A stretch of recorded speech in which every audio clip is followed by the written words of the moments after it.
আসসালামুন আলাইকুম। আশা করি সকলেই ভালো আছেন। আলহামদুলিল্লাহ।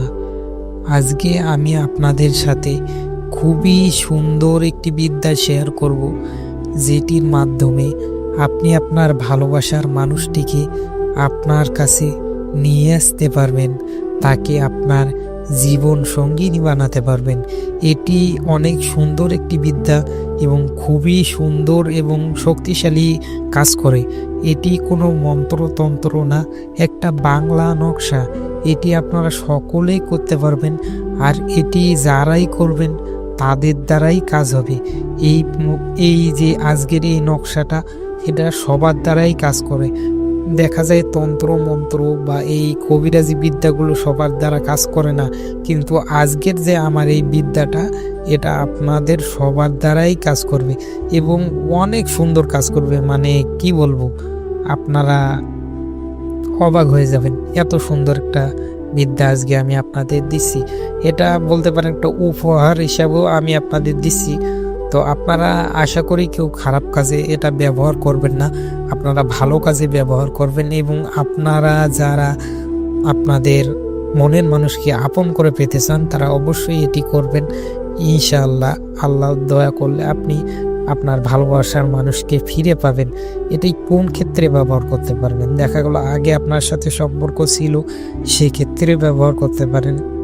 অথবা আপনাদের সম্পর্কের মাঝে তৃতীয় কোনো ব্যক্তি এসে গেছে, সেই কারণে আর আপনার সাথে সম্পর্ক নেই, সেক্ষেত্রেও এটি আপনি করতে পারেন। অথবা আপনি কাউকে ভালোবাসেন, তাকে বলেছেন, সে রাজি হয় নাই, সেক্ষেত্রেও এটি করতে পারেন। খুবই সুন্দর কাজ করবে। এখন আর বেশি কথা বলবো না, আমি এখন বলি আপনারা কিভাবে কাজটি করবেন। এই কাজ করার জন্য আপনাকে লাগবে কিশোর জাফরান এবং একটা ডালিম গাছের ডাল এবং কিশোর জাফরান এবং ভোজপত্র লাগবে, বা ভোজপত্র যেটাকে বলে থাকে। মোট 3টি জিনিস লাগবে। এক, ডালিম গাছের ডাল, দ্বিতীয় কিশোর জাফরান এবং ভোজপত্র। এই 3টা জিনিস লাগবে। এখন আপনি কাজটা শুরু করবেন যে কোনো শুক্রবার থেকে।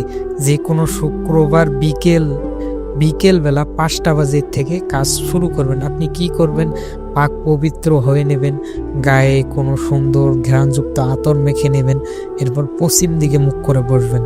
বসার পর সামনে আকরবাতি ধরিয়ে দেবেন। দেওয়ার পরে আপনি ভোজপত্রে আমি যে নকশাটি দেব, সেটি কিশোর জাফরান দিয়ে, আপনি ডালিম গাছের ডাল দিয়ে, কিশোর জাফরানের কালি দিয়ে, ডালিম গাছের ডাল দিয়ে আপনি সেই নকশাটা ভোজপত্রে লিখবেন। কয়টা নকশা লিখবেন? 10টা নকশা লিখবেন। নকশায় যে জায়গায় নাম লেখা আছে বা নাম লেখা আছে, যত জায়গায় নাম লেখা আছে আপনি তত জায়গায় আপনি যাকে বশ করবেন তার নামটা দিয়ে দেবেন। দেওয়ার পরে আপনি 10টা নকশায় এভাবে লিখবেন। লেখার পর আপনি সেই নকশাগুলো গিয়ে কোনো নদীতে অথবা পুকুরে ভাসিয়ে দেবেন। একটা করে নদীতে অথবা পুকুরে। এভাবে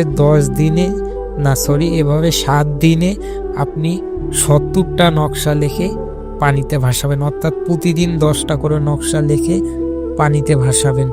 বিকেলবেলা 5টা বাজে কাজটি করবেন। প্রতিদিন একইভাবে করবেন, কাউকে বলবেন না, গোপনভাবে করবেন। কাজটা করার পর সে যদি আপনার কাছে থাকে তো তার আশেপাশে ঘোরাঘুরি করবেন, দেখবেন কাজ হচ্ছে কিনা আপনি নিজেই বুঝতে পারবেন।